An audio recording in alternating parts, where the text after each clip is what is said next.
Bonsoir à tous, on se retrouve comme d'habitude dans votre émission d'actu, culture et société. C'est tous les mardis 19h-21h sur Move. Je suis toujours So Spencer, votre go so sweet, so chill. Comme d'habitude, je suis avec Florence et Leïla. Salut, ça va? Très bien, c'est quoi l'humeur du jour aujourd'hui? Beau temps. Ouais, beau temps. Non, mais jamais de pluie, jamais. Non, jamais, on est bien. On est là pour débriefer de l'actualité. Alors, comme tous les mardis, venez passer 2 heures agréables avec nous. Vous pouvez nous écouter et aussi nous regarder en direct sur move.fr. Au menu de la pluie et le beau temps aujourd'hui. En ce début d'année 2024, la Fondation Abbé Pierre a dévoilé son dernier rapport sur l'état du mal logement en France. Et le bilan fait vraiment mal au cœur. On compte 330 000 personnes qui sont encore sans domicile fixe en France, dont près de 3 000 enfants. Leïla, tu vas nous expliquer en quoi l'aide sociale à l'enfance a été défaillante pour en arriver là. Ouais. Et Florence, tu vas nous parler du mobilier anti-SDF qui s'est installé peu à peu dans nos villes en France. Exactement. Le salon du tatouage s'est tenu à Paris ce week-end. C'est l'occasion pour nous de revenir sur cet art longtemps affilié aux marginaux. Flo, tu vas nous expliquer comment, au fur et à mesure du temps, le tatou est entré dans les mœurs et aussi dans le monde du travail. Et Leïla, tu vas nous expliquer pourquoi tous les rappeurs sont tatoués. Au final, quelle est la place du tatouage dans le milieu de la musique ? Le 3 mai 2025, on sera 80 000, c'est plus d'humains que dans ta ville. Est-ce que tu as reconnu la rime ou pas? Aïe. Ça, c'est carton plein pour Ninho. Il a fait sold out en 7 heures après l'annonce de son concert le 3 mai 2025. Comme Ninho, c'est un habitué des records, on va revenir sur sa carrière fulgurante. Et toi, Leïla, tu vas nous éclairer sur un autre point. Ouais.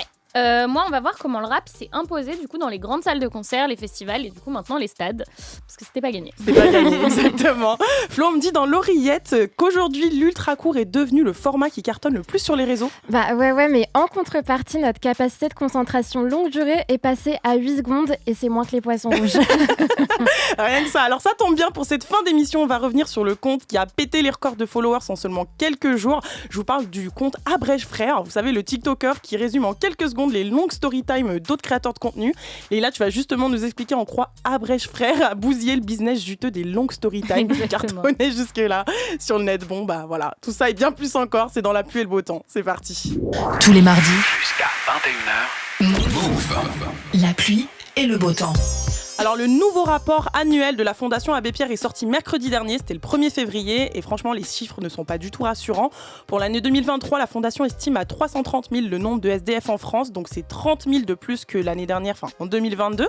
Du coup, le gouvernement est clairement pointé du doigt, surtout par rapport à ces actions qui sont jugées insuffisantes. On en a déjà parlé dans notre émission du 28 novembre, quand on avait parlé de la trêve hivernale, puisque ça fait déjà maintenant 68 ans que la Fondation Abbé Pierre a pour but d'éviter que les gens soient à la rue, notamment pendant l'hiver. Malheureusement, depuis le début de l'année 2024, 37 SDF sont déjà morts dans le froid et dans les rues. Ok, du coup, on en est où dans le projet Zéro SDF ? Je nous en avais parlé d'ailleurs dans la dernière émission. C'est pas ouf. Déjà, je rappelle que le fameux projet Zéro SDF est parti de Lionel Jospin en 2022. Ensuite, c'est Nicolas Sarkozy qui avait promis en décembre 2026. En 2006, on n'est pas encore en 2026. En 2006, il avait promis que s'il était élu, d'ici l'année 2008, plus personne ne serait obligé de dormir sur le trottoir et d'y mourir de froid. Et plus récemment, c'est notre président Emmanuel Macron qui en avait fait un sujet de ses campagnes. On va faire un petit retour sur son discours du 27 juillet 2017. La première bataille, c'est de loger tout le monde dignement. Je ne veux plus, d'ici la fin de l'année, avoir des femmes et des hommes dans les rues. Alors on est 7 ans plus tard, février 2024, et le rapport de la Fondation nous apprend qu'en plus des 330 000 SDF au total, ce sont plus de 4 millions de personnes qui sont mal logées en France. Non mais c'est clair que les annonces du gouvernement, elles n'ont pas été respectées ces dernières années. Absolument pas. Et d'ailleurs, la Fondation Abbé Pierre reproche au gouvernement une année blanche ou presque dans la lutte contre ce qu'on appelle le mal logement. Alors selon elle, toutes ces aides distribuées pour pallier à l'impact de l'inflation sont complètement insuffisantes et surtout elles ne sont pas assez ciblées. Du coup, avec ce 29e rapport sur l'état du mal logement en France 2023, on comprend que le pays fait face à des situations indignes. Il y a des milliers de personnes, et notamment des enfants, qui sont refusés chaque soir par le 115. Vous savez, le 115, en fait, c'est le numéro d'urgence qui aide à trouver des places en centre d'hébergement. Et justement, je voudrais qu'on s'intéresse aux enfants, surtout parce que dans son rapport de 2019, cette fois-ci, la Fondation Abbé Pierre nous informait qu'un SDF sur 4 est issu de l'aide sociale à l'enfance. C'est ce qu'on appelle l'ASE. Et ce rapport nous informait aussi en 2019 que 26% des personnes SDF nées en France sont d'anciens enfants placés sous protection de l'enfance. Alors on va écouter tout de suite le témoignage de Morgane, qui est une enfant de l'ASE, devenue justement SDF à tout juste 18 ans. C'est la merde en fait, parce que On est vraiment livré à nous-mêmes lorsqu'on a 18 ans, voire même 17 ans. Et on nous jette vraiment dehors et on doit se débrouiller, qu'on ait de la famille, qu'on ait de l'argent ou pas. Et on est vraiment livré à nous-mêmes. On a arrêté de me suivre lorsque j'avais 18 ans, lorsque j'ai eu 18 ans. Donc je me suis retrouvée du jour au lendemain toute seule, sans accompagnement, sans rien. Et par rapport à ça, je suis restée dehors. Alors des témoignages comme ça, il y en a énormément. Leïla, c'est quoi finalement le problème avec l'ASE ? Est-ce que l'État a du mal à s'occuper des enfants qu'il a en charge ? Clairement, oui. Parce qu'en gros, pour beaucoup d'ados, la majorité, ça veut dire qu'on peut conduire, rentrer en boîte de nuit ou encore boire de l'alcool légalement. Mais en fait, pour les adolescents placés, 18 ans, ça signifie se retrouver à la rue. Et du coup, sachant que selon l'INSEE, en fait, en moyenne, un jeune Français, il quitte le domicile familial à 23 ans environ. Et en fait, le chiffre il va augmenter encore plus avec le contexte actuel parce que avec l'inflation, la difficulté à trouver juste un travail quand on sort des études ou pas. Et en fait, la France, j'ai l'impression qu'elle attend de ces jeunes en difficulté qu'ils soient autonomes à peine 18 ans, alors que la première mission de l'ASE, c'est quand même d'apporter un soutien matériel, éducatif, psychologique aux mineurs dont les familles sont confrontées à des difficultés qui les mettent en danger. En France, en 2023, on a 300 000 enfants qui étaient placés et pris en charge par l'ASE. Parce que malheureusement, en fait, des fois, c'est nécessaire de retirer des enfants à leurs parents pour les protéger. Mais en fait, ce que je comprends pas, en fait, c'est qu'il faut les protéger jusqu'au bout et les accompagner au mieux pour qu'ils soient autonomes, quoi. Mais du coup, pourquoi ils sont mis à la rue ? Pourquoi ils sont mis dehors aussi jeunes ? En fait, pour commencer, les structures de l'ASE, elles sont gérées à 100% par les départements, du coup, qui s'occupent des dépenses directes, comme les vêtements, le loyer de la structure, la nourriture, les loisirs, s'il y en a. Et en fait, selon eux, elles leur coûtent cher et elles devraient avoir un soutien financier de l'État. Surtout que les départements, ils n'ont pas tous le même budget. Et en fait, il y en a certains où il y a plus d'enfants placés que d'autres. Donc, il y a même des inégalités au sein des différentes structures selon l'endroit où elles sont positionnées. Et par exemple, un enfant placé, il coûte entre 50 000 et 100 000 euros par an. Wow. Donc 1 million en 10 ans. Et c'est peut-être beaucoup, mais en fait, c'est le minimum en fait, que d'apporter une éducation et de faire en sorte que tous les enfants aient la même et aient un encadrement. Et en fait, en plus de ça, il faut plus voir les choses comme un investissement parce que ça n'a pas de sens, un investissement qui s'arrête à 18 ans. Parce que l'État, il doit au contraire renforcer l'accompagnement après la majorité pour faciliter l'entrée dans la vie active ou les études supérieures et du coup lutter contre la grande précarité des anciens mineurs placés. Quoi. Ouais, et après, tu sais, il y a les contrats jeunes majeurs qui peuvent aussi aider les jeunes et permettre de bénéficier de l'aide à l'enfance un peu plus longtemps. Ouais, et heureusement, du coup, que tous les jeunes ne sont pas mis dehors à 18 ans, mais il y a quand même des problèmes avec ces contrats-là parce que le contrat jeune majeur, c'est un contrat qui a une durée limitée. Donc, c'est environ 6 mois ou 1 an. Et en fait, c'est renouvelable qu'une fois. Donc, ça veut dire qu'au pire, tu gagnes 2 ans, donc jusque tes 20 ans ou 21 ans. Et en fait, les jeunes, ils peuvent bénéficier de ce contrat-là que s'ils ont un projet professionnel ou scolaire sérieux. Mais en fait, le truc, c'est que c'est à court terme. Donc encore une fois, en fait, on voit à quel point on veut s'en débarrasser vite. Et ça explique que seulement 5 à 6% des jeunes issus de l'ASE entreprennent des études supérieures. Et en fait, ils sont comme condamnés à l'apprentissage et aux formations courtes parce que ça veut dire que en fait, c'est des jeunes qui vont devoir choisir entre faire de longues études ou des études tout court ou carrément être privés d'aide ou de logement. Parce qu'en fait, à la date à laquelle se termine le contrat jeune majeur, le jeune, il doit quitter son logement fourni par l'ASE et abandonner toutes les aides qu'il a pu avoir.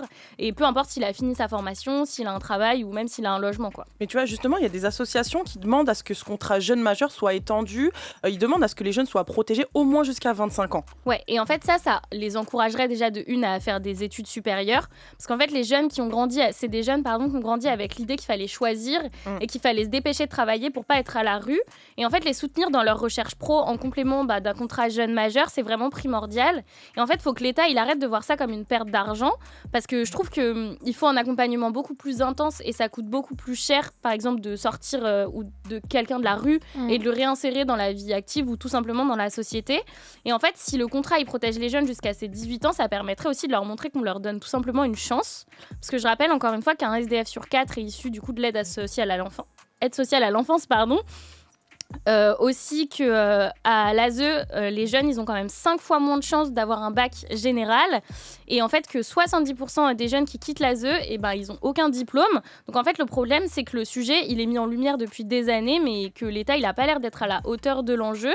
Et on dirait que le débat sur la protection de l'enfance, il n'a pas du tout lieu. Et il va falloir changer ça et le mettre au centre de tout et que les institutions comme les départements, l'État, l'éducation nationale et le ministère de la Santé, elles travaillent ensemble, quoi. Et tu vois, là, on se rend compte quand même, on en parle, mais on se rend compte qu'il y a un vrai problème au sein de l'ASE. Ils sont en difficulté. D'un côté, il y a une augmentation du nombre des cas de mineurs qui ont, entre autres, des problèmes psychiques, psychologiques, en plus de leurs problèmes familiaux.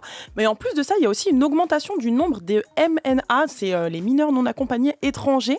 Et en plus de ça, avec tout ça, il manque de personnel. Ouais, déjà, il manque aussi surtout de moyens et ça pousse certains mineurs aussi à être logés dans des hôtels sociaux et à être livrés à eux-mêmes, tout simplement. Exactement, parce qu'en fait, les structures, ce qui se passe, c'est qu'elles sont saturées. Et d'ailleurs, en 2020, l'Inspection générale des affaires sociales, donc l'IGAS, a estimé que c'était 5% des jeunes de l'ASE qui étaient hébergés à l'hôtel. Non, mais en fait, c'est l'hôtel ou la rue, en fait. Ouais, voilà. C'est un peu ça. Et du coup, en 2022, il y a une loi qui a tenté d'être passée, c'est la loi Taquet. Elle avait pour but d'améliorer la situation des enfants placés. Bien sûr qu'elle a été très, très mal reçue par l'Association des départements de France. En fait, cette loi, elle interdisait d'ici cette année, là, en 2024, que les mineurs soient placés à l'hôtel, les mineurs et les jeunes majeurs confiés à l'aide sociale. C'est juste pas possible, en fait, actuellement, c'est juste inenvisageable. Donc, il y avait eu pas mal de manifestations. Donc, en même temps, je sais pas trop comment est-ce qu'on pourrait pallier à tous ces problèmes, finalement, parce que chaque année, ça revient. Ils en parlent au gouvernement, ils disent que, justement, en sortant des lois comme ça, qu'ils essayent de pallier à tous ces problèmes, etc. Mais au final, on voit que c'est pas réellement conséquent. Quoi. Après, moi, je pense que ça serait juste... Ce qui aiderait aussi, c'est que peut-être aider les départements dans le financement de tout ça, tu vois. Moi, je trouve ça triste qu'ils voient limite les enfants comme des chiffres. Ouais, comme un investissement. Comme un investissement, c'est hyper triste. Il est 19h11, vous écoutez La Pluie et le Beau Temps, c'est l'hebdo qui décrypte toute l'actu, culture et société. 19h15 sur Move, vous écoutez La Pluie et le Beau Temps, l'hebdo qui décrypte toute l'actu, culture et société en France et dans le monde. En ce début d'émission, on est revenu sur le 29e rapport de la Fondation Abbé Pierre qui est sorti mercredi dernier, le 1er février. Le bilan nous a appris qu'en 2023, on estime à 330 000 le nombre de SDF en France. Le gouvernement a bien sûr été encore une fois pointé du doigt, notamment quand on pense au fameux projet Zéro SDF d'Emmanuel Macron. Maintenant, une question se pose notamment à l'approche des JO de Paris 2024 en juillet prochain. Ça arrive très très vite. Est-ce que la capitale ne voudrait pas cacher la misère en éloignant les SDF de la ville ? Franchement, on peut se demander si c'est possible. Et d'ailleurs, la ville de Paris a été accusée récemment. Le 30 octobre dernier, le collectif Le Revers de la Médaille, donc c'est un collectif qui regroupe une 60aine d'associations, et il a alerté sur un potentiel risque de nettoyage social à l'approche des JO. Et du coup, le 21 décembre dernier, la préfecture de la région Île-de-France a répondu que non, l'État ne s'est pas fixé l'objectif 0 SDF en prévision des JO. Je pense qu'on peut quand même se poser la question, surtout quand on sait qu'en France, c'est dans les métropoles qu'on compte le plus grand nombre de SDF et qu'il existe du mobilier anti-SDF qui sont posés dans les rues. Alors ça, c'est pour les empêcher de séjourner. Je pense notamment aux sièges glissants dans le métro pour les empêcher de dormir dessus, ou encore aux cages, les grosses cages anti-SDF pour empêcher l'accès aux bancs. Enfin bref, Florence, je sais que dans certaines municipalités, ils agissent comme si les SDF n'étaient pas humains. Mais tellement. Après, dites-moi si je me trompe, mais à mes yeux, la rue, c'est pour accueillir tout le monde. Oui. Pourtant, depuis pourtant, depuis une vingtaine d'années, cet espace s'est transformé en un espace de tri qui, à travers des bancs et une place et autres clous épiques, comme pour les pigeons, rejette les personnes sans abri. Pour le chercheur Daniel Terol, ce mobilier anti-SDF est apparu en 1993 pour des considérations sécuritaires.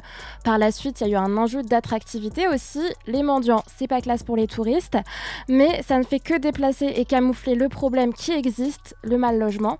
Et au lieu de lutter contre la pauvreté, on lutte contre les pauvres. Vous les filles, est-ce que vous tombez souvent sur ces dispositifs anti-SDF Tous les jours dans le métro. Ouais, tu les remarques toi ? Moi je sais qu'avant c'était des bancs, tu vois, il y a encore des stations où t'as des bancs, mais ça a été remplacé du coup par des espèces de sièges uniques. Unique, ouais. Et du coup, ça fait pas que tu peux pas... Ouais, mais tu vois, moi je trouve que c'est hyper difficile à voir parce que c'est insidieux, tu te dis pas, c'est pour ça. Ouais. Quand tu sais pas, oui, mais surtout tu te dis, ils ont modernisé la station, ils ont fait un truc plus beau et tout. Exactement. Et justement, je vous balance un extrait où la journaliste de France 3 interroge des Dijonnais qui ne captent mais rien. Peut-être pour mettre les vélos, je sais pas. Je sais pas, à vrai dire, je sais pas à quoi ça sert. C'est pour, c'est une voiture bélier se présente, crever les roues par exemple. Ah ouais. Et en plus, il n'existe pas de recensement officiel de ces dispositifs, mais il y a une cartographie participative qui a été créée en 2017 par la Fondation Abbé Pierre, par le biais notamment du hashtag Soyons Humains. Je ne sais pas si vous aviez vu. Oui, sur Twitter. Et du coup, l'idée, c'est que des inconnus photographiaient ces dispositifs et les affichaient sur X, par exemple. Et pour la petite anecdote, moi, c'est un sujet qui me touche parce que ça a été un de mes premiers sujets quand j'étais à l'école. En fait, j'avais fait le portrait de Christian Page, qui est un SDF aujourd'hui célèbre parce qu'il a publié un bouquin, etc. et qui s'est fait connaître à l'époque parce qu'il dénonçait ce mobilier à Paris. Il en parlait pour Le Parisien. Personne n'a choisi de vivre dans la rue. Mais si en plus tu te fais chasser, là, faut le dénoncer. Et ça, on va le faire. Mais sans haine, sans rancœur, on va juste foutre la honte à quelques élus, à quelques mairies. Et puis on va le faire avec le sourire. Mais il va falloir que les gens comprennent que il faudrait un petit peu tendre la main aux gens qui vivent dans la rue pour éviter qu'ils y meurent. Je vois qui c'est, Christian Page. Il a un bandana rouge et on le voit souvent. Exactement, c'est ça. Et du coup, là, il disait « on » dans l'extrait. Et en fait, c'est parce que c'était dans le cadre d'une cérémonie. Alors, je vous explique. Depuis 2019, la Fondation Abbé Pierre décerne ses pics d'or aux villes disposant des pires installations anti-SDF. Wow. C'est une initiative un peu loufoque qui vise à sensibiliser avec une bonne touche d'ironie sur l'hostilité urbaine et rappeler les droits des personnes qui vivent à la rue. Ils en ont du coup carrément fait une cérémonie justement au théâtre de l'Atelier avec des personnalités comme Guillaume Meurice ou encore Blanche Gardin. Je le garde pour chez moi du coup. Non, je veux bien le garder parce que moi j'ai un SDF qui dort devant chez moi, ça me fait bien chier. Mourir dans la rue, d'accord, mais mourir debout. Mourir debout. Get up, stand up for your rights. Et donc, parmi les nommés, on avait évidemment Paris, mais aussi Biarritz, Nancy, Lyon, Nantes, Besançon, J'y vais souvent en plus. J'ai de la famille là-bas, donc je peux vous le dire. Fais gaffe quand tu passes dans les rues. Il y a aussi La Roche-sur-Yon, Nice, Marseille, Montpellier et Toulouse. Waouh. Et du coup, les récompenses ça a donné quoi? J'ai peur. Alors du coup, le pic d'or du dispositif le plus décomplexé dans la catégorie Fallait oser. C'est trop drôle. Ah là, je vois d'où ça vient. À la ville de Lyon. Ça vient de chez moi. Je suis pas fière. C'est ça, avec son rail de fer tout le long d'un jardin. Sympa. Celui le plus agressif dans la catégorie Le Clou, c'est pour Paris, avec des poteaux en métal devant un bâtiment Pôle emploi du 5e. Incroyable. Et je sais qu'il y avait aussi des catégories bien plus fourbes. Ouais, comme la catégorie Ni vu ni connu, qui a été remportée par l'Arabesque Lilloise, où en fait, sous couvert de design, ils ont installé une grille devant un immeuble pour empêcher de s'y abriter. Mais la grille est jolie, tu vois. Ouais. On a aussi le prix Fais ce que je dis, mais pas ce que je fais, pour le dispositif le plus contradictoire. Donc là, on est à Toulon, devant une vitrine qui promeut la mutuelle de l'enfant et de la famille. Ouais. Et en dessous, tu trouves des grilles et des pierres. Dans la catégorie Bouche de là, qui mettait en avant les arrêts anti-mendicité, Nice et Calais étaient ex-aequo. Bravo. Puis il y avait aussi le prix C'est pas mieux ailleurs, décerné à Las Vegas, et sa loi absurde qui interdit aux SDF de dormir sur la voie publique sous peine de $1000 d'amende et 6 mois d'emprisonnement. C'est vrai que les $1000, ils les ont en plus. Oui, non mais clairement, on est dans le ridicule au plus haut point, mais en tout cas, ils débordent d'innovation. Mais à fond. Wow. Et selon la Fondation Abbé Pierre, mettre tout ça en place, ça invisibilise les sans-abri en les éloignant du centre-ville et forcément des regards. Finalement, le truc positif, c'est que le name and shame, ça dissuade puisque certains ont fini par retirer leur dispositif comme la mairie de Paris.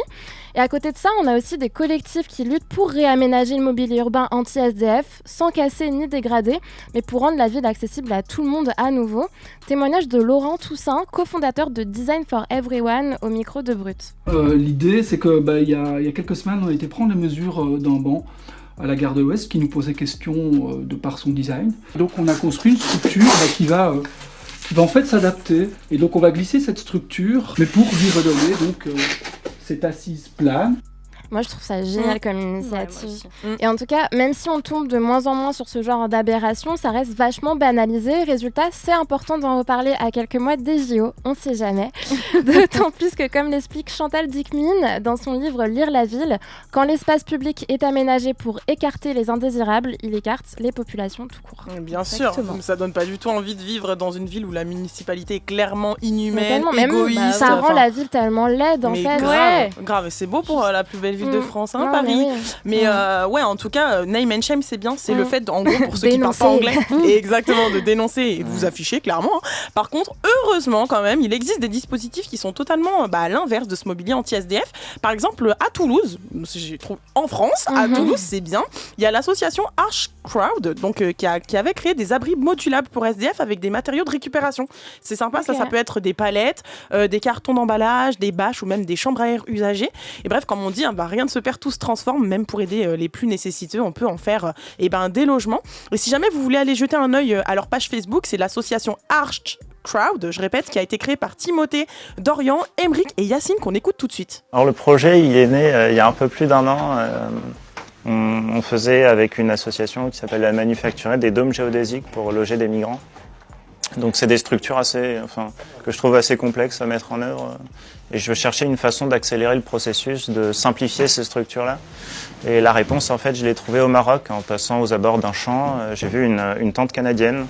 Et en fait, ce qui m'a frappé, c'est la simplicité de cette structure.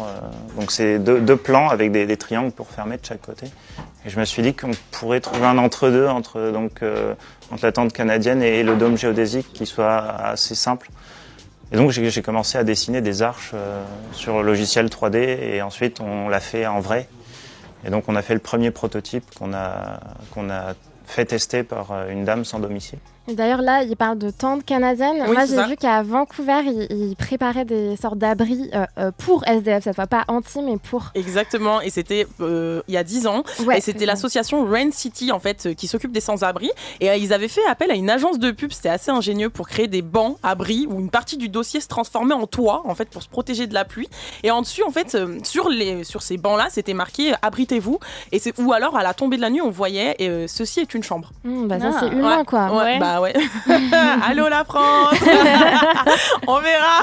Mais bon, name and shame, peut-être que ça marchera. Alors là, les fans de tatouage ont été servis ce week-end. Vendredi, samedi, dimanche, c'était le retour du Tattoo Planétarium à la Villette. C'est le salon mondial d'un art qui est né il y a très longtemps. Mais attendez, je vais vous l'expliquer après. Du coup, cette réunion, elle est organisée par Tintin. Et Tintin, c'est le plus célèbre tatoueur de France. Cette année, cette réunion a réuni plus de 500 artistes tatoueurs, des concerts, des animations, des expositions, mais aussi des concours de tatou. Et pendant ces concours-là, en fait, les artistes ont pu mettre en valeur leur travail. Est-ce que vous connaissez des gens qui sont allés au Tattoo Planétarium ? Moi, je connais un gars. Moi aussi, je connais un gars. Un gars, il faut qu'on dise qui c'est. C'est Valentin. Salut Valentin. Qui nous aide sur l'émission. Et qui nous regarde en régie. Il m'a dit que c'était trop cher pour ce que c'était. Exactement. Exactement. Mais bon, t'as bien kiffé, on t'a vu, hein. On a vu les stories, hein, Valentin. Ah, t'as kiffé. Ouais, c'est ça. Du coup, c'était ce week-end et franchement, le tatouage, ça cartonne. Pourtant, à l'époque, c'était considéré comme un art réservé aux marginaux. Aujourd'hui, c'est démocratisé à tel point qu'en France, une personne sur 10 est tatouée. Mais moi, j'aimerais bien savoir qui a lancé cette mode du tatouage. Pourquoi on se tatoue tous là ? Alors, qu'est-ce qui se passe ? Je pense que tu vas avoir un petit peu de difficulté à le retrouver parce que je pense qu'il est plus là depuis bien longtemps. Par contre, si tu veux, je peux te raconter la story time. Écoute, story time, tout ça, t'inquiète, tout est lié. Vous allez comprendre. Alors, le premier homme en fait qu'on a retrouvé tatoué, il s'appelle Ozzy. Carrément, il a un prénom. Il a été découvert dans les Alpes italiennes en 91 et en gros, on a trouvé son corps momifié, piégé dans un glacier qui daterait de 5300 ans avant Jésus-Christ. Donc, je pense vraiment que tu vas vraiment pas le retrouver, Léna. Et en fait, à cette époque-là, il a été rapporté que ces tatouages auraient pu avoir des fonctions thérapeutiques parce qu'ils étaient au niveau de ses articulations. Du coup, ça pouvait potentiellement avoir un effet sur l'arthrose. Et en plus de ça, en plus de la découverte d'Otzi, on sait aussi que le premier tatouage venait d'Égypte puisqu'on a trouvé une momie de 2200 avant Jésus-Christ. Et elle avait le corps entièrement tatoué de motifs qui avaient plutôt un but sacré et religieux. Donc voilà, après, au fil du temps, au fil de l'histoire, on a fait plusieurs découvertes chez les peuples celtes, chez les japonais, chez les polynésiens, enfin voilà, c'est répandu dans l'histoire, et le tatouage a toujours été utilisé pour démarquer les gens. Par exemple, je pense notamment aux esclaves, ou pour marquer les criminels, ou encore les gladiateurs. Du coup, pendant des siècles, le tatouage a toujours eu un rôle vraiment très marginal ou très précis. Et c'était pas vraiment de l'art à l'époque, sauf que au fur et à mesure, ce savoir-faire ancestral est rentré dans les mœurs et dans notre société. N'est-ce pas, Florence ? Ouais, mais n'empêche que le tatouage a toujours une réputation qui lui colle à la peau. Aïe, aïe, aïe, c'est parti. Florence, humoriste. Comme tu dis, longtemps il a été une une marque ethnique ou le signe d'une marginalité, comme on a pu le voir avec les marins ou les prostituées. Mais aujourd'hui, c'est un acte assez banal dans le sens où il est complètement entré dans les mœurs. On estime 1 Français sur 5 tatoués selon l'IFOP. Ah ouais, quand même. Et c'est tellement rentré dans les mœurs que pour la première fois cette année, le concours de Miss France a accepté une Miss tatouée. C'était Miss Nord-Pas-de-Calais, je sais qu'on en a parlé comme si c'était un truc de ouf, alors qu'il y a des tatous de partout. Et c'était pareil aussi pour la candidature à la police nationale. Bref, aujourd'hui, les tatous, ça passe crème. Ouais, mais n'empêche qu'il y a toujours des préjugés. Selon différentes enquêtes menées aux États-Unis, les personnes tatouées sont considérées comme, attention, plus rebelles, moins attirantes, moins intelligentes, moins saines et spirituelles et même moins honnêtes au travail. Tout ça. Elles seraient aussi plus extraverties et pourquoi pas consommatrices de substances illicites. Allez, on rajoute ça dedans.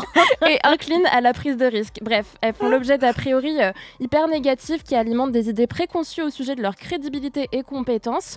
Est-ce que vous auriez une perception différente d'un chirurgien qui doit vous opérer s'il est genre couvert de tatous? Grave pas, pour moi il est trop stylé.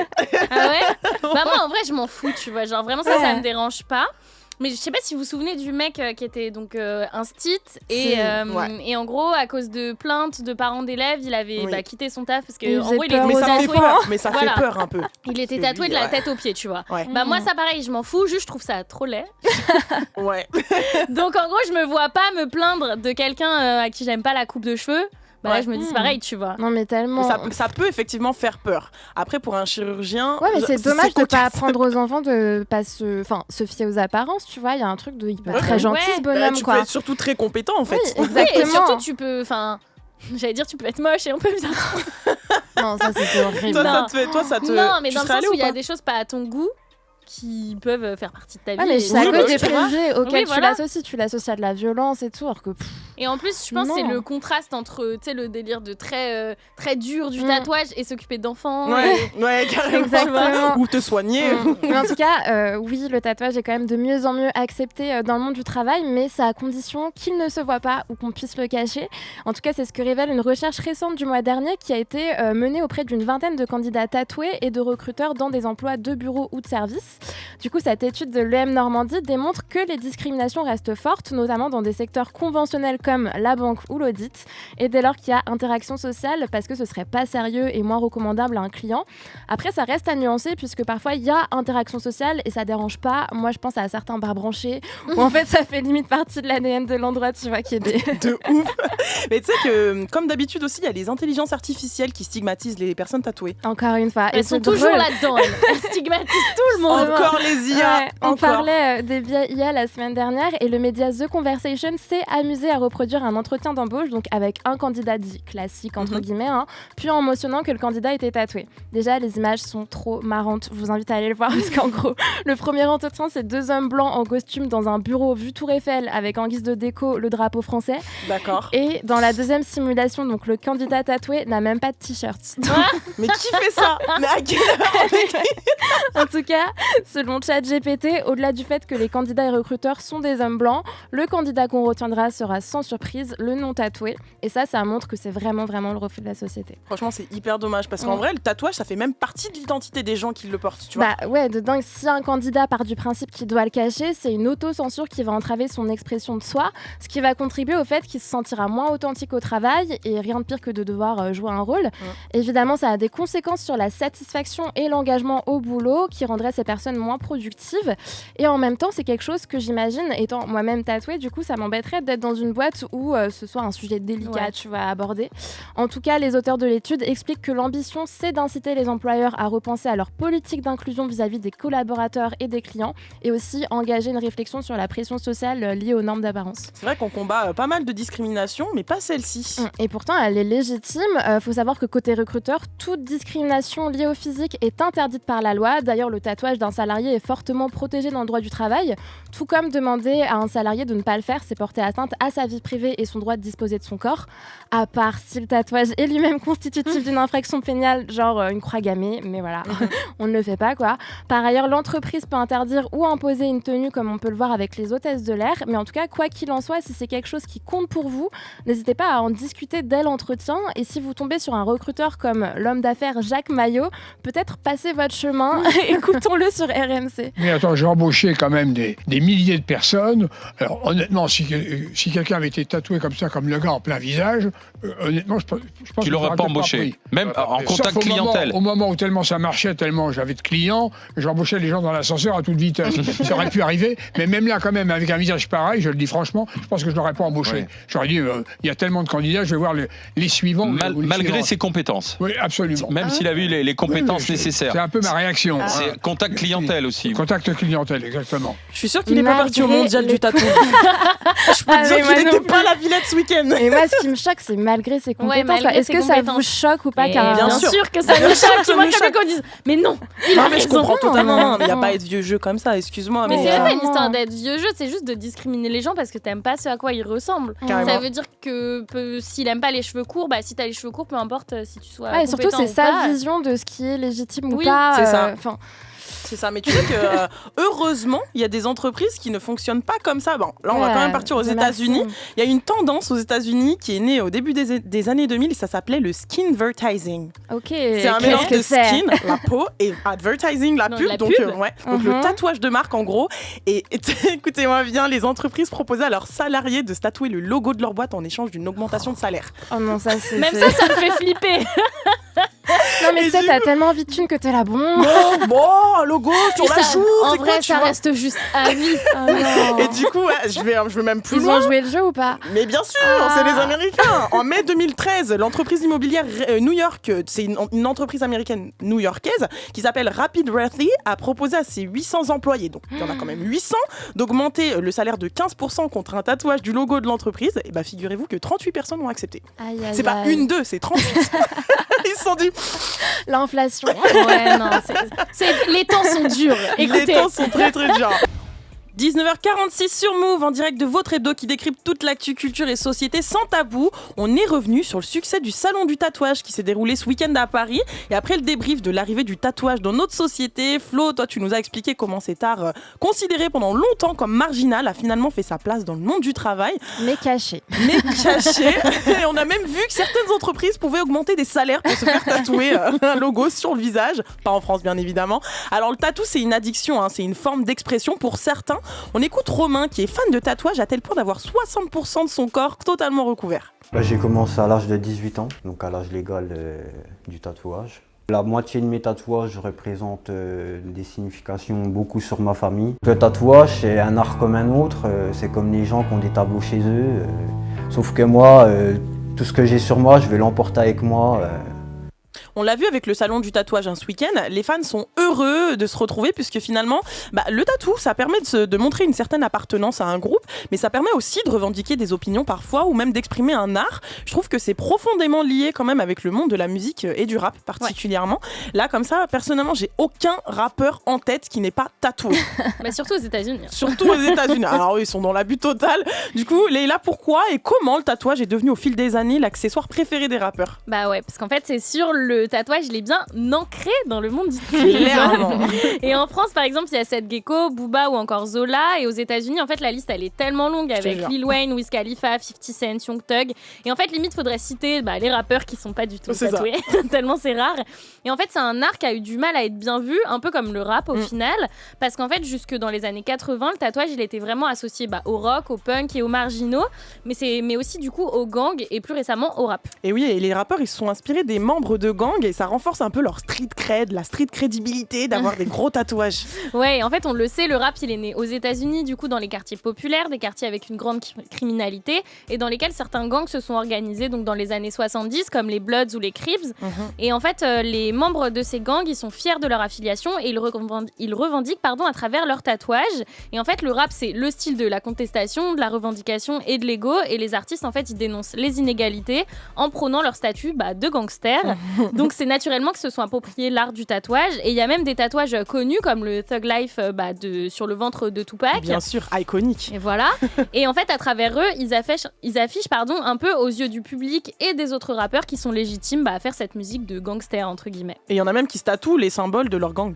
Ouais, comme les icônes religieuses, comme les membres du gang Latino Barrio 18, ou encore les larmes sous l'œil, comme à Lil Wayne, qui veut dire qu'on a déjà volontairement tué quelqu'un. C'est ça. C'est juste un aveu. Ouais, même si, bon, j'espère que c'est faux. Lil Wayne, dis-nous. Ouais, c'est une rumeur, je l'entends depuis toujours. Et il y a pas toujours eu une envie de paraître thug en mettant ses tatouages en avant chez les rappeurs. C'est pas systématique, quoi. Oui, comme chez tout le monde, tu vois, les rappeurs, ils peuvent se tatouer sans revendiquer quelque chose. Et en fait, le tatouage, il peut juste avoir une valeur intime, même s'il est exposé aux yeux de tous. Et ça peut juste être un moyen physique d'étendre son identité et sa personnalité, un peu comme dans leurs chansons. Et en gros, ils peuvent juste exprimer leur propre histoire comme ça. Par exemple, on a Eminem qui a des tatouages en rapport avec sa fille ou avec des amis à lui qui ont disparu. Et en fait, aucun rapport avec son art, mais c'est juste une partie de sa vie qui montre un peu au grand public. Et il y a des artistes aussi qui font fusionner leur corps et leur identité artistique en se faisant tatouer leur nom de scène ou le nom de leurs albums ou leur label, comme Rick Ross, A$AP Rocky ou encore Booba. Après, il y a aussi des rappeurs qui se tatouent sans que ça ait aucun sens. Ouais. La liste est longue. Voilà, mais un peu comme la musique de certains, tu vois. Mais forcément, on accentue, en fait, quand notre musique, elle veut pas dire grand-chose, on accentue la tenue vestimentaire, les meufs dans les clips, les grosses voitures, les liasses de billets, les bijoux. Ouais. Et les tatouages pour que le public il retienne quelque chose et il s'attache surtout à quelque chose. Et vu que c'est la norme d'être un rappeur et d'être tatoué de partout, en fait le tatouage il est mieux accepté dans l'ensemble aujourd'hui, comme tu nous l'as dit, mais caché. Surtout si on fait un métier d'image comme celui de rappeur, c'est un peu un truc qu'on exhibe et tout.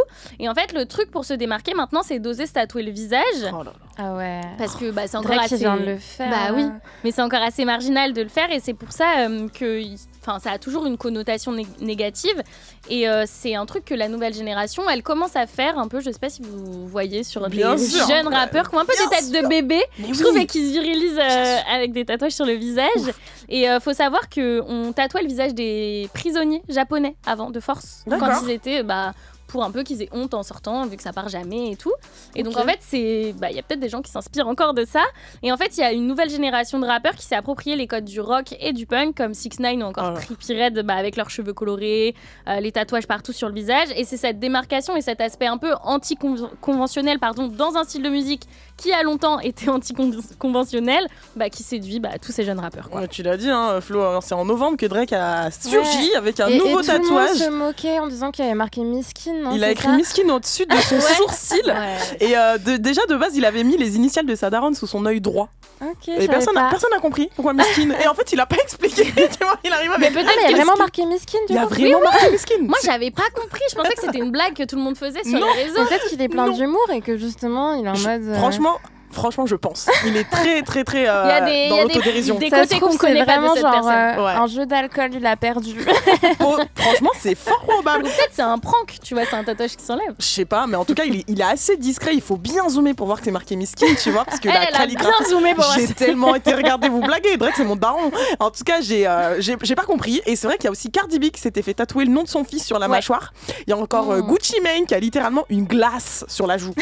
Non, mais lui, il a abusé du bail. Il a une glace. Vanille, chocolat, on sait pas. Il y a aussi Lil Wayne, du coup, comme tu disais tout à l'heure. Enfin bref, en gros, c'est un truc que les jeunes artistes s'approprient, mais qui existe depuis bien longtemps. Merci pour l'explication de la prison japonaise. Je savais pas, tu vois. Est-ce que ça vous dérangerait ? On découvre des choses le mardi. Oui, la pluie et le beau temps, c'est ça. Vous pourriez être avec une personne qui a un gros tatouage sur le visage. Un gros tatouage. J'ai pas dit un petit miskin à la Drake. J'ai dit une glace à la Gucci Mane. Faut qu'il soit très sympa.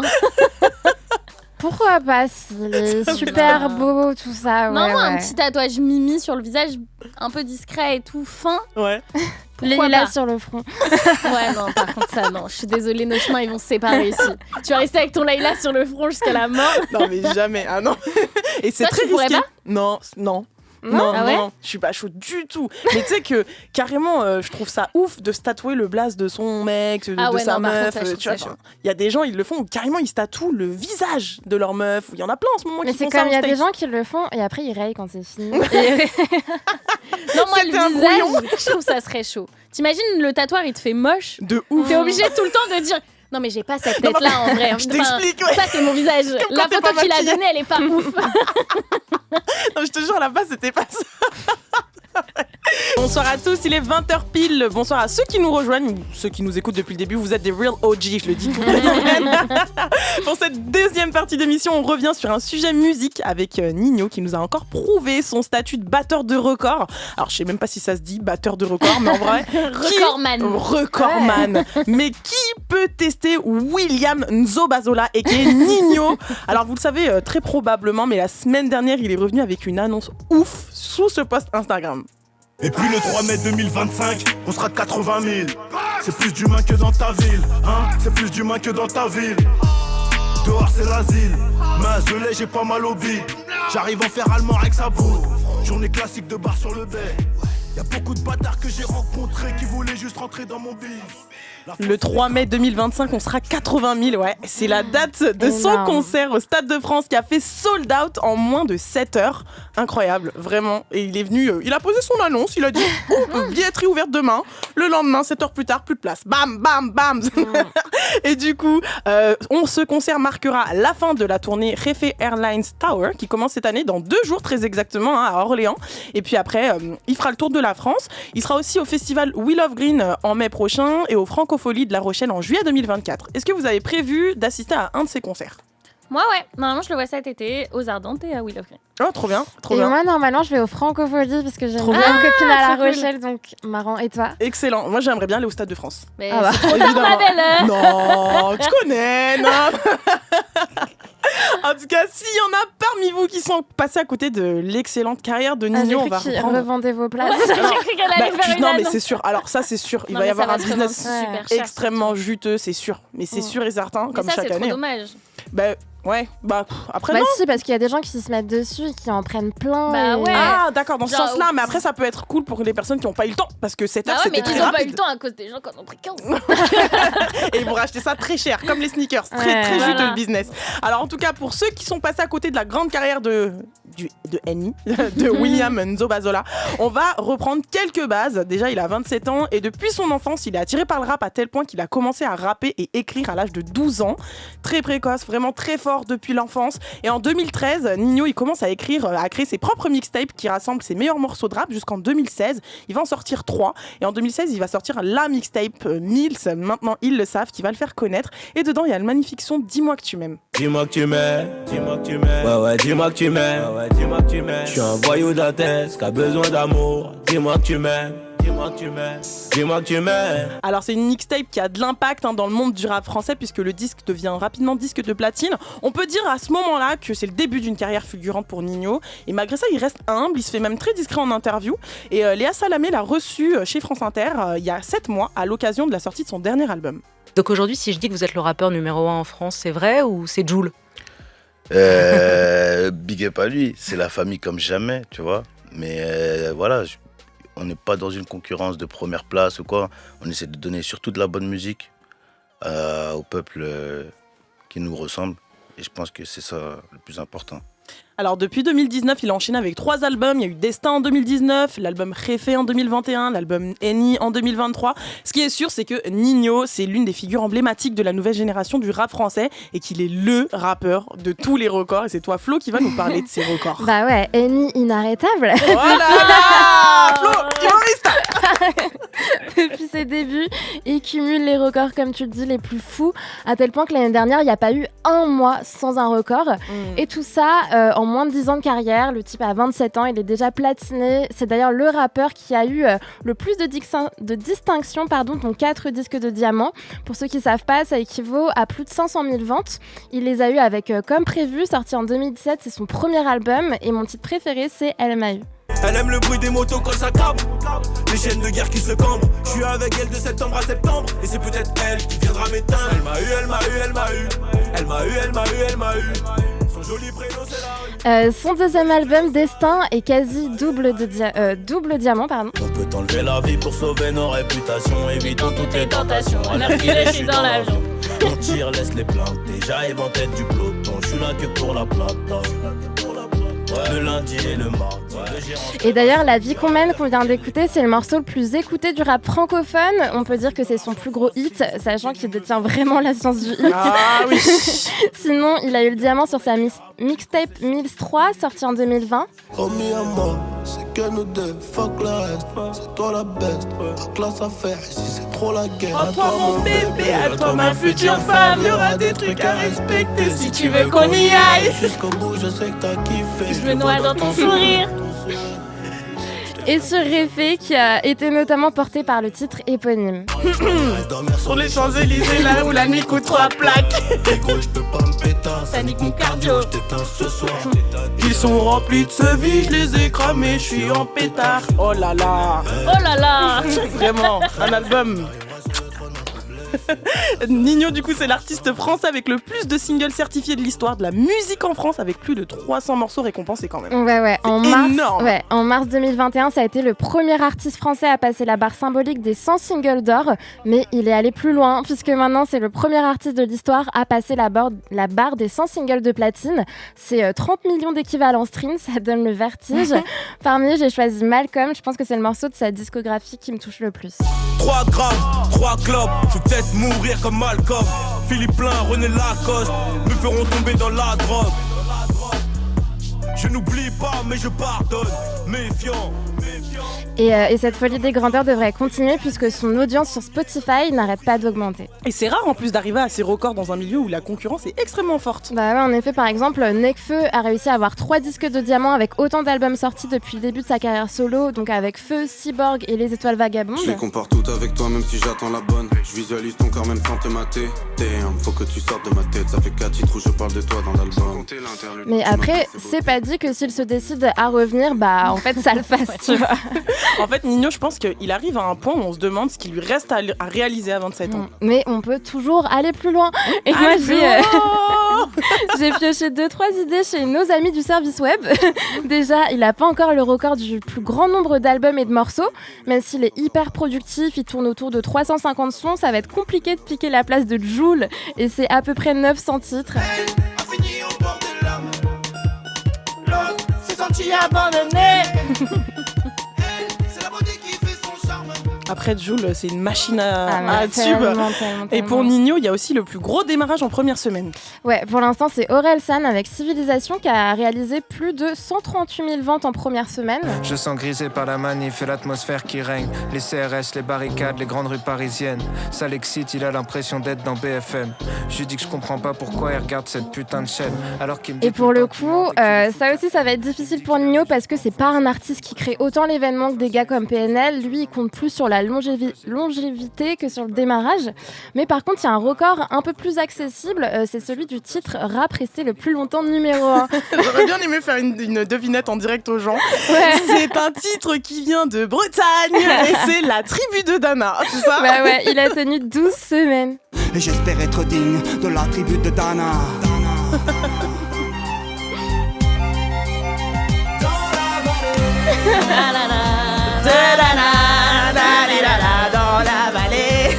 Non mais là on est tellement en école de commerce, ça me plaint. En tout cas, il a failli tomber plusieurs fois, comme là récemment avec Bande organisée qui est resté premier pendant 11 semaines. Et à mon avis, Ninho en est capable et je suis pas la seule à y croire. Oh oui. Et malgré tout, Ninho en France, il est inégalable en termes de records. D'ailleurs, le seul à casser les records à son rythme, c'est Drake. Pour vous, c'est quoi la recette de son succès? Parce que moi, j'en parlais à d'autres gens ici et je le trouve même pas mainstream. Quoi? C'est un ensemble de facteurs. Attends, il enchaîne les titres, déjà, les moi, je le trouve feats. super mainstream. Ah ouais. Je trouve qu'il est et bon, le mainstream, omniprésent. c'est quand tout le monde peut t'écouter et je trouve que c'est quand Je même... trouve qu'il y a de tous les styles dans Ninho. Bien sûr. Ah ouais. Ninho, il parle au peuple. Il l'a dit à Léa Salamé, il parle au peuple. Moi, je pense que, genre, il y a forcément tout le monde qui peut aimer un son de Ninho, tu vois, dans un projet. J'ai l'impression qu'il fait des sons pour tout le monde. Il fait des sons pour les meufs, il fait des sons pour les mecs. En même temps, quand tu vois la palette de sons, tu vois, plus il y a des sons, plus ça peut parler à un tel, tu vois. dur, tu vois. Genre, moi, je trouve pas du tout. Ah ouais. Ouais. Parce que moi, par exemple, tu vois, pour moi, mainstream, c'est plus un mec comme... Là, on a écouté du Orelsan, du Nekfeu, machin. Je vois ma mère pouvoir écouter ça, tu vois. Mais Ninho, elle serait un peu en mode... Oh. Mais non, c'est non, au contraire. Peut-être il y a des sons dans l'album où elle serait... Oh, Ninho, bah attends, t'es fort. Tu peux faire écouter à ta mère Lettre à une femme.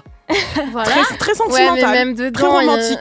Non. Bah, tu vas me dire que Orelsan ou Nekfeu, ils vont sortir des phrases toujours très poétiques, etc. Non, pas toujours, mais je trouve qu'il a ce côté tellement acharné et vrai que du coup, c'est aussi dur quoi à entendre parfois. Moi je suis après ouais, je suis peut-être pas objective. Non mais même pas, mais je trouve qu'il est très mainstream justement. Okay. Ouais, mais du coup la recette du succès.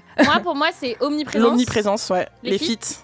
Et puis le fait que tout le monde puisse l'écouter quoi. Et le fait d'en sortir beaucoup, tu vois, il y a forcément des sons. Enfin, par exemple, sur son dernier album, il a fait un feat avec Ayra Starr, il est parti dans l'afrobeat.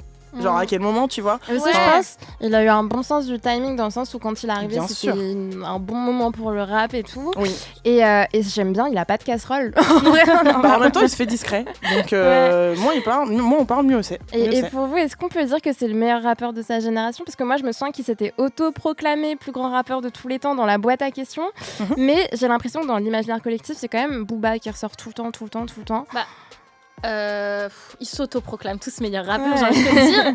Mais après, moi, je pense le truc par rapport à Booba, tu sais, qu'on dise que que c'est soit lui qui nous vienne à l'esprit. Moi, je pense que c'est juste aussi parce que c'est un des seuls de qui on a du recul en fait sur sa carrière. C'est ça. Un mec qui est resté quand même très actuel et qui a su un peu traverser toutes les époques. Et je pense que des rappeurs de son âge qui sont capables encore de sortir un album comme lui la semaine prochaine, qui va plaire à des gens de toutes les générations. Merci. Et qui cherche à toucher toutes les générations, je pense que je crois que c'est le seul. Je pense que quand Nino, je pense que quand il aura encore plus d'années à son compteur, Nino, je pense que lui aussi il finira par rentrer dans l'imaginaire collectif. En tout cas, oui, pour moi, c'est le meilleur de sa génération. Claire, il a 27 moi, ans. J'aime pas le délire de dire meilleur de sa génération et tout. On compare pas les gens. Mais je suis pas objective, c'est mon rappeur préféré français. Parmi tous ceux que je kiffe, je trouve que Nino. Moi je saurais pas te dire qui est le meilleur rappeur de notre génération. Pour moi c'est Nekfeu. Pour toi, tu vois. Oui, voilà, en gros, on se penche sur le sujet. Faut qu'on sonde les gens. Il est 20h16, vous êtes sur Move, c'est toujours So Spencer et avec Leila et Florence, on vous parle du retour de Ninho qui depuis 2016 pulvérise les records et il a quand même fait sold out un Stade de France en moins de 7 heures. Incroyable. Juste. Et puis le 3 mai 2025, on sera 80 000. C'est plus d'humains que dans ta ville, c'est plus d'humains que dans ta ville. Vous avez bien entendu, le 3 mai 2025, on sera 80 000 pour assister à ce big concert. Et je trouve. On sera pas du coup. Ouais, non. Moi perso. Les filles seront dans d'autres concerts de Ninho cette année. Bon, c'est déjà bien. Mais en tout cas, c'est un exploit, clairement. Et depuis Booba, tous les rappeurs veulent remplir ce Stade de France qui accueillait pour la première fois Johnny Hallyday en 1998. Alors je pense qu'on est bien loin de Johnny. Avant 2016 même, c'était exceptionnel que des festivals aient des rappeurs en tête d'affiche, qu'ils remplissent un Bercy ou encore moins un Stade de France ou encore un Vélodrome, tu vois. C'était vraiment réservé à la pop, au rock ou à la variété internationale. Ouais, Beyoncé et Rihanna, c'était des exceptions limite. C'était des exceptions, on attendait ça avec impatience, on payait les billets à l'avance. Ouais. D'ailleurs, moi je me rappelle, je les avais vus 2 fois la même semaine, genre. Qui ? Rihanna et Beyoncé, elles avaient fait un Stade de France, je crois que c'était en 2016 ou un truc comme ça. Et genre, le lundi, c'était Beyoncé et le lundi d'après, c'était Rihanna. Et moi, j'étais aux 2, tu vois. En tout cas, pendant ces dernières années, c'est le rap qui a conquis les zéniths, les festivals, l'Accor Hotel Arena et tous les gigantesques stades, comme le Stade de France ou encore le Vélodrome. Alors moi, je veux bien savoir, Leila, ce qui s'est passé. Faut que tu nous éclaires sur le sujet. Bah oui, en gros, les artistes de hip-hop français font des chiffres colossaux. Et en fait, ils sont incontournables dans les salles de concert mythiques ou dans les festivals. Et il y a 2 ans, Meryl, par exemple, a été programmé dans 16 festivals, Tiakola 17 et Hamza 21. Ouais. Et en fait, je sais même pas si on se rend compte de la victoire que c'est en fait pour des rappeurs d'être en tête d'affiche de ce type d'événement, parce qu'en fait, ils ont passé presque 30 ans à être complètement ghostés, quoi. C'est vrai qu'avant une dizaine d'années, le rap avait sa place nulle part. Ouais, et en fait, si tu voulais voir ton rappeur préféré, fallait aller en showcase. Ouais. Donc le showcase, c'est un concert dans une boîte de nuit, parce qu'en fait, vu qu'aucun tourneur voulait prendre le risque de programmer un rappeur, ça se négociait directement avec les gérants de boîte de nuit, mais forcément, en fait, c'est limité, parce que c'est pas des lieux dédiés au spectacle, donc la proposition artistique et la taille du public, elles sont limitées. Mais avec le temps, le rap français, c'est devenu la nouvelle pop, donc forcément, il se fait sa place dans les meilleures salles, les stades et sur les scènes de grands festivals. Mais tu vois, je trouve que c'est étonnant de se dire qu'il a fallu attendre jusqu'à dans les années 2010, alors qu'en vrai, le rap a toujours eu un public en France. En fait, oui, la scène rap, elle a eu le temps de s'installer et d'avoir un public, même s'il y a eu des hauts et des bas, comme pendant la crise du disque, du coup, au début des années 2000. Mais si le rap, il a pas foulé la scène de grandes salles ou de grands festivals, c'est notamment à cause des programmateurs, parce que c'est un style trop éloigné de leur goût, et parce que eux, leur goût, c'est plus du côté du rock, de la pop et de la variété, quoi. Ouais, mais tu vois, pourtant, dans les années 90, il y a des grands groupes de rap comme NTM, Assassin ou encore le Saiyan Supakru qui tournaient. Ouais, parce que c'est des groupes, en fait, qui sortent de la mauvaise réputation qu'on donne au rap, parce que selon les idées reçues, en fait, les rappeurs sont mauvais sur scène et en scéno. Et en fait, ce qui a sauvé des groupes comme NTM, c'est qu'ils avaient des scénographies travaillées et en fait, sur scène, ils avaient une énergie rock et leur texte, ça plaisait aux programmateurs. Et pour le Saiyan Supakru, c'est pareil, en fait. Ils chantent, ils rappent, ils beatbox, ils dansent et ça les fait sortir de cette case rap. Et pour Sefiu, par exemple, qui a connu du coup un gros succès au début des années 2000, il a fallu attendre qu'il soit nommé aux Victoires de la musique pour qu'il soit programmé au festival. Et en fait, faut pas se le cacher, je pense que les programmateurs, ils avaient aussi peur du public rap qui souffre de tous les clichés qu'on peut avoir sur les jeunes de banlieue ou sur les jeunes issus de l'immigration. Après, on va pas se mentir, il y a des artistes aussi qui ont ouvert la porte aux autres comme Diams ou encore Section d'Assaut. Ouais, et ils ont fait bouger les lignes pour les générations d'après. Totalement. Mais ce qui a vraiment fait avancer les choses, ça a été des rappeurs comme Orelsan ou le collectif L'Entourage. Donc oui, c'était de la nouvelle scène, mais en fait, ça a complètement changé la donne et c'est à ce moment-là que les programmateurs de festivals se sont rendus compte que les artistes rap, ils ambiançaient et ils rassemblaient. Et puis surtout, en fait, on pouvait plus nier ou ignorer le rap qui commençait du coup à monter à la première place de tous les tops. Ouais. Et c'est aussi à ce moment-là que Bercy, la salle mythique des grands concerts parisiens, devient la destination fétiche des rappeurs. Est-ce que vous avez déjà été voir un concert à Bercy ? Mais quel concert je n'ai pas vu ? C'est ça la question. C'est ça la question. Ouais, moi aussi. Et des concerts de rap ? De Jul, ouais. Ok. Alors, Bercy. Alors, moi, le dernier rap que j'ai fait là, c'était Rap US, c'était 50. Ouais. 50 Cent, mais c'était pas Bercy, c'était l'Accor Arena de Nanterre. Ok, ouais. C'est encore quand plus même grand. grande salle, colossale, quoi. Ouais, carrément, et c'était rempli. Tu vois. Ouais. Et toi ? Si c'était rempli ? Ouais. Il me semble que ouais, et puis en vrai, je m'en souviens en plus, c'était il y a longtemps.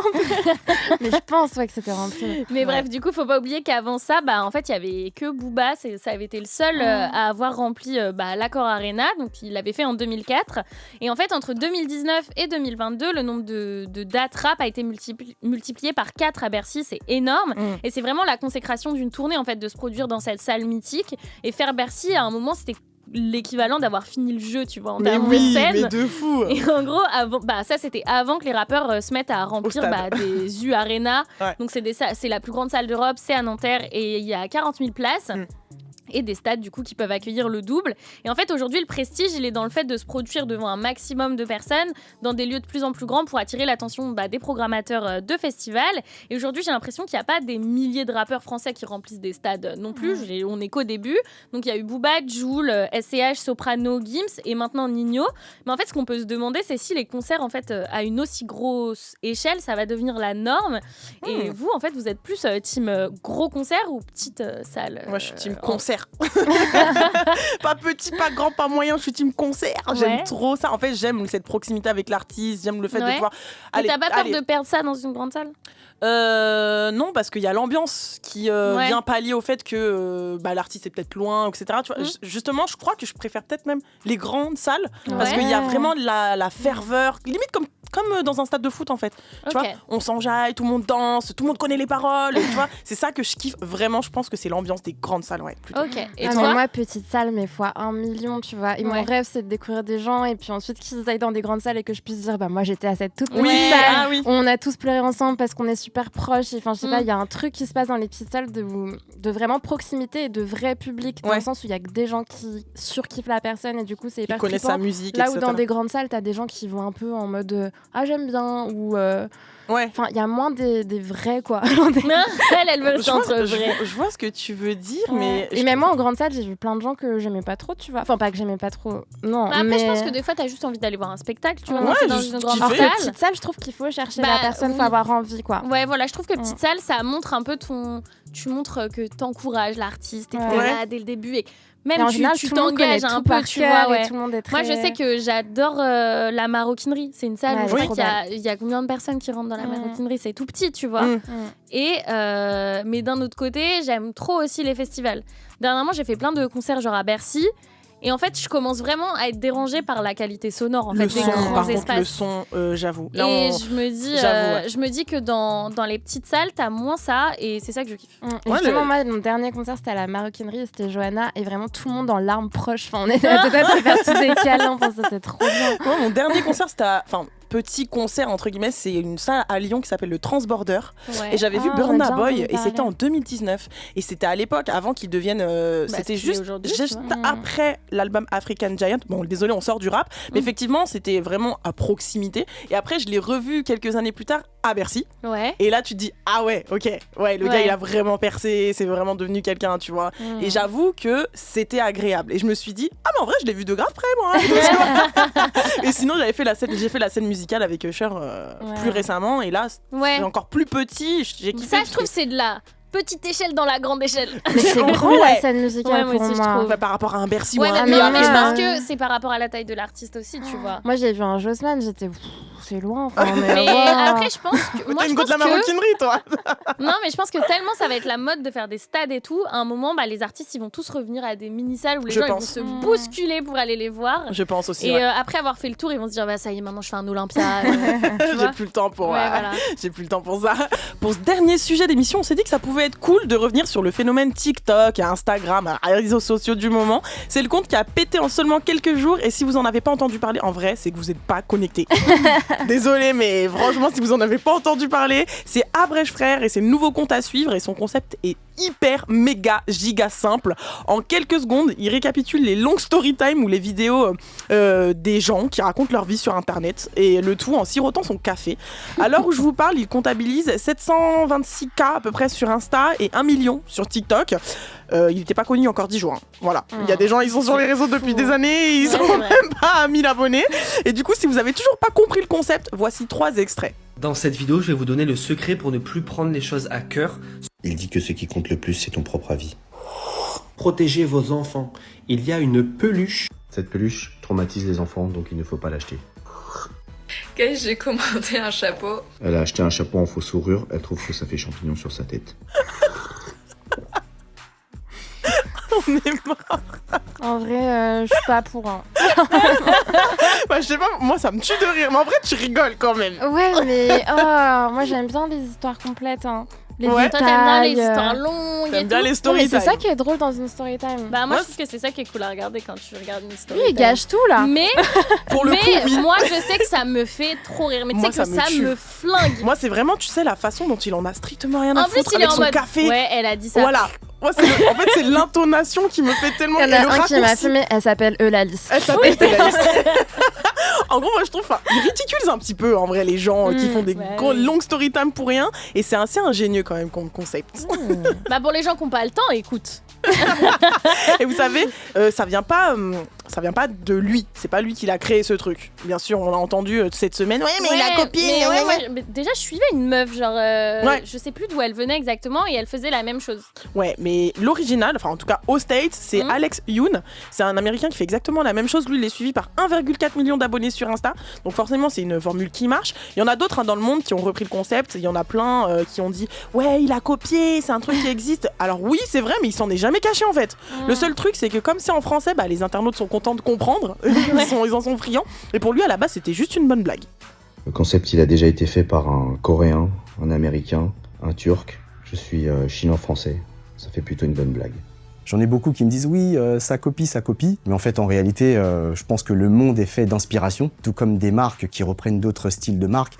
C'est trop la phrase des plageurs, ça. Genre, le monde est fait d'inspiration. On s'inspire de tout, quand même. En tout cas, c'est pas foulé pour son nom, lui. C'est clair. Et pour ceux qui connaissent pas et qui comprennent pas son nom, il est passé chez Combini pour nous expliquer son blaze. Pourquoi Abrèche Frères ? Abrèche Frères, en fait, à la base, avant que je poste mes vidéos la veille, ma femme, elle est très consommatrice des story time. Et en gros, j'en dors pas la nuit parce que je les entends. Et du coup, je lui ai dit d'abréger un petit peu plus rapidement ces histoires pour qu'on puisse dormir. Et en fait, frère, parce que j'utilise tout le temps l'expression frère quand j'appelle un ami, etc. Donc en fait, j'ai un peu mixé les deux et Abrèche Frères. Voilà. Mais du coup, là, on rigole, tu parles comme ça tout le temps. Ouais, c'est ça. En fait, c'est ça qui est trop drôle. C'est un éternel blasé. Genre, s'il était en mode « Ouais, en fait, elle disait ça », je te jure que ça aurait pas le même effet. Mais non, là, il va à l'essentiel tout le temps. Droit au but. Frère, j'aime le mot. Genre... Non, voilà, je dis frère des fois. Mais du coup, là, on rigole. Mais en vrai, ce succès rapide, voire même instantané, il est pas anodin. Aujourd'hui, on est dans la course à l'instantané. D'ailleurs, on en avait parlé, c'était dans notre émission du 2 janvier. On parlait du succès des messageries instantanées type WhatsApp, type Snap. Et en ce qui concerne les contenus vidéo, aujourd'hui, c'est pareil. Flo, tu vas nous en parler tout à l'heure, des formats courts. Ce qui est par contre assez étonnant, je trouve, c'est la rapidité avec laquelle on se lasse des contenus qui ont longtemps fonctionné. Je pense notamment au Storytime. Ce concept, il est né sur YouTube et le principe est extrêmement simple. Et là, tu as étudié le cas des Storytime. Ça marchait de ouf jusqu'à l'arrivée d'Abrège Frères. Et du coup, comment on explique ce succès ? En fait, déjà, le terme Storytime, ça désigne le moment de l'histoire avant d'aller se coucher pour un enfant, donc en anglais. Et en fait, sur Internet, ça a un peu révolutionné YouTube et les réseaux sociaux. Donc en gros, ça consiste à se filmer juste en racontant un moment de sa vie. Et en fait, ça pose plein de questions, je trouve, sur la tendance qu'on a à se confier sur les plateformes numériques. Est-ce que vous en regardez des Storytime ? Oui, je suis très consommatrice de ça. Et toi ? Mais moi, surtout quand j'étais au lycée, j'en raffolais. Maintenant, moins, mais j'aime bien. Moi, j'aime de mes copines encore plus. Moi, mais... collège, lycée, YouTube, c'était que de la Storytime. Moi, je l'ai fait. Je suis cette copine. Mais j'adore. Je t'ai pas dit Storytime, Snap. Faut que je te rack. Faut que je te rack. Exactement. Mais moi, je sais que quand j'étais au collège, en fait, j'en avais marre de toutes les youtubeuses beauté, un peu, tu sais, parfaites, qui avaient... En fait, elles me ressemblaient pas. Elles avaient des vies de ouf, des appartements de ouf, de l'argent, du maquillage de ouf et tout. Alors que petite Storytime, comment j'ai perdu mes clés. Ouais, voilà. Tu peux te sentir concernée. Voilà.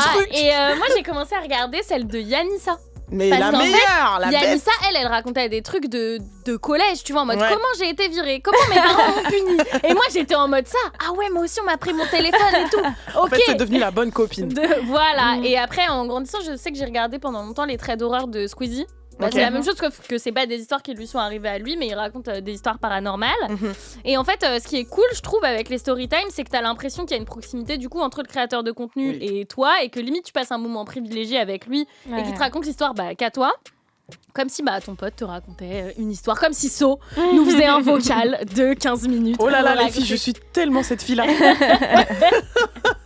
Et en plus, c'est des histoires auxquelles on peut s'identifier, parce qu'en fait, ça parle de tout, que ça soit d'amitié, d'amour, de taf, de comment on a perdu nos clés, de comment on s'est fait punir, de famille, de pire honte. Et en fait, j'ai l'impression que c'est des commérages. Voilà, c'est du potin. C'est totalement des commérages avec une personne fictive. Et aujourd'hui, avec les réseaux sociaux, c'est plus uniquement réservé aux créateurs de contenu que t'as cité. Ouais, surtout avec TikTok, où le hashtag Storytime, du coup, il a été utilisé plus de 400 milliards de fois. Wow. Et en fait, la plateforme, elle pousse même les utilisateurs à s'en servir, parce qu'en fait, dès qu'on arrive sur la page du hashtag, on peut lire, donc je cite, « On a tous une histoire à raconter, mais quelle est la tienne ? Sortir entre potes, coiffeur, anniversaire, permis de conduire, le choix est vaste. » Et en fait, ce qui est cool avec ça, je trouve, c'est que ça peut aussi permettre de parler de certains sujets, comme le harcèlement sexuel, les violences, le harcèlement de rue, le racisme, et de faire la prévention, parce que c'est des situations racontées par des personnes banales. Et pour encore plus de proximité, je trouve, les storytimers, ils ont aussi commencé à le faire en faisant des choses du quotidien. Et là, en plus, je trouve que abréger, c'est dangereux. Tu vois, si la fille raconte une agression et que t'as Abrège Frère qui dit en gros, elle s'est fait et qu'il y a pas il ira pas sur ce terrain-là. Je pense pas. Il choisit réellement ses sujets. Hein. Ça reste du gâchis. Parce que les détails comptent. Non, je pense que ça serait un truc de fou. Mais sur les sujets légers, on kiffe, tu vois. Oui, après, ça reste du divertissement. Mais même si c'est divertissant, il y a des gens qui ont marre des storytime, en vrai. Hein. La preuve, avec le succès de ce compte-là. Mais ils sont saoulés. C'est surtout que les gens, ils se plaignent des fausses storytime qui sont inventées juste pour les vues sur les réseaux. Et après, il y en a d'autres aussi qui trouvent que c'est ennuyant ou d'autres qui trouvent que c'est ridicule de donner autant de détails de sa vie ou de ses relations sur Internet, quoi. Après, je pense aussi qu'il y a un ras-le-bol de ce fameux business de la storytime. Parce que c'est devenu un business. Aujourd'hui, tu sais que t'es monétisé. Oui, mais parce qu'aussi, il y a le marketing, entre guillemets, de la proximité ou du moment privilégié qui est de plus en plus compliqué à dissimuler. Donc en fait, comme dans chaque phénomène qui buzz, juste on essaie de capitaliser dessus. Et on sait à quel point le storytelling, c'est important pour vendre un produit. Ouais. Là, en fait, les marques, elles vont juste engager des influenceurs pour leur demander d'intégrer leurs produits à leurs histoires ou pour en faire la promo. Et en fait, pour le client potentiel, il va s'identifier beaucoup plus vite parce qu'il aura un exemple concret de l'utilisation du produit dans le quotidien. Et en fait, cette narration sous forme de confidence, ça crée vraiment un lien et un sentiment d'appartenance parce qu'on se dit que la personne, elle partage quand même son intime avec nous. Et surtout, c'est des histoires dont elle est fière ou non. Et du coup, je trouve que c'est beaucoup moins agressif qu'un placement de produit classique. Mais c'est aussi à ce moment-là que les storytime, elles ont commencé du coup à être moins spontanées et à commencer, on a commencé à en voir un peu partout. Est-ce que vous avez des storytime qui feraient un peu le buzz sur les réseaux? Qui n'en a pas? C'est ça la question. Mais je ne suis que ça. Je suis un buzz. Est-ce que vous avez des storytime mimi, genre là une petite, un truc comment j'ai. Moi, j'ai des trucs un peu honteux, en fait. Allez. Promis, la prochaine fois, on se fait le comment j'ai sur le sujet. Non, mais ça, c'est tellement du teasing. Ça, c'est du teasing. Parce que là, comme sur la Saint-Valentin, on peut faire des storytime, je pense. On fera des storytime. Pourquoi pas. Parce que là, rendez-vous. Parce que là, si je commence à sortir ma storytime, meuf, on va finir à 22h. T'es même pas prête. Moi, je suis le genre de meuf qui envoie des 15 minutes d'audio. T'es pas prête. Mais je suis pareille. Moi, t'es le genre de meuf pour qui j'aurais besoin d'un abrège, frère. Exactement. En gros, elle a dit qu'elle était partie à Sephora et qu'elle avait acheté un rouge à lèvres et que quand elle est rentrée, le rouge à lèvres n'était pas 50. Non, mais même là, elle arrive pas à s'abréger. Une phrase. J'abrège, il est 20h40, voilà, et vous nous écoutez, c'est la pluie et le beau temps, c'est l'hebdo qui décrit, mais vraiment toute l'actu culture, même les réseaux sociaux, les storytime, culture et société. 20h43, vous êtes toujours en direct de votre hebdo qui décrypte toute l'actu culture et société. On vous parle d'Abrège Frères, le compte Insta, TikTok qui a retourné Internet en quelques jours seulement. Salut, c'est Abrège Frères. Bonjour à tous.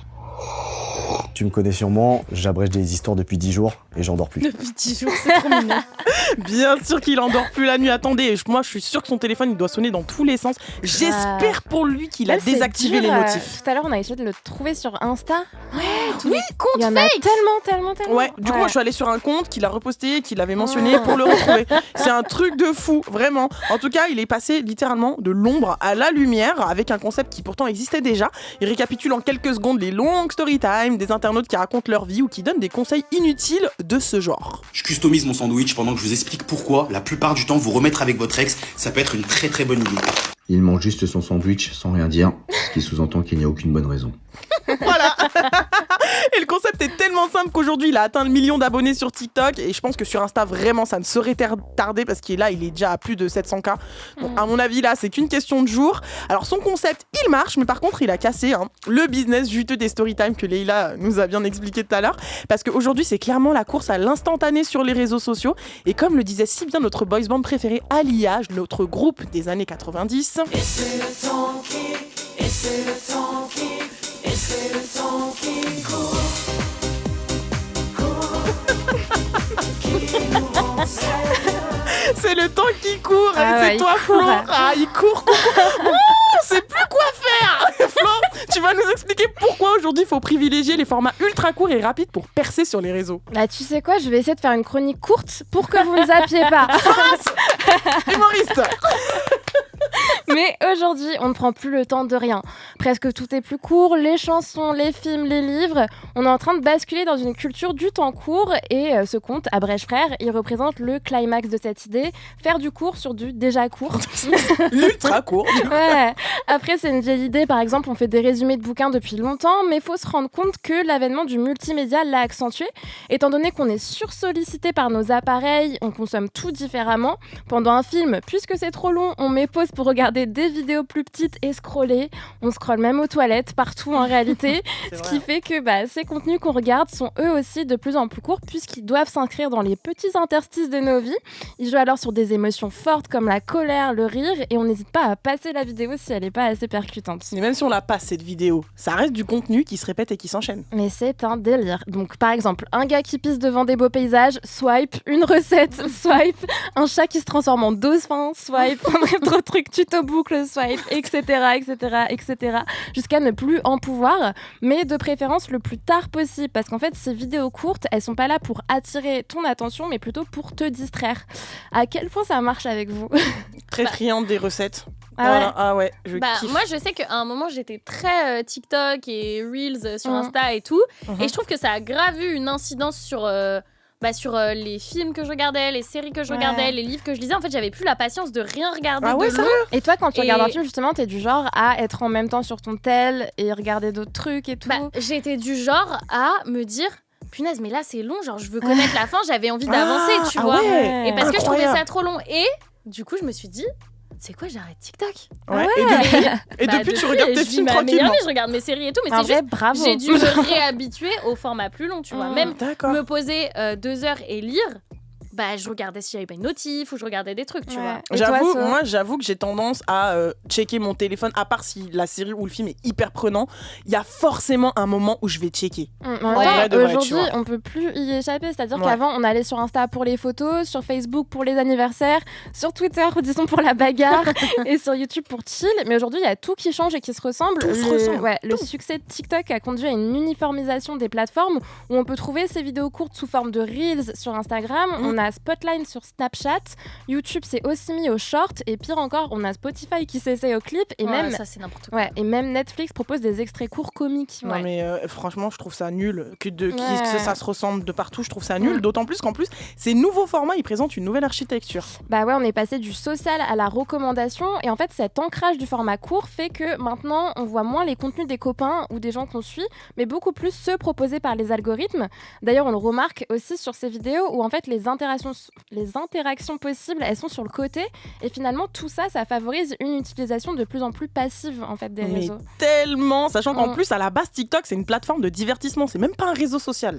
Et en fait c'est un modèle qui se répand hyper vite et bouleverse la manière dont on consomme les médias et réseaux sociaux encore une fois, qui pour rappel avant était quand même un moyen de faire du networking.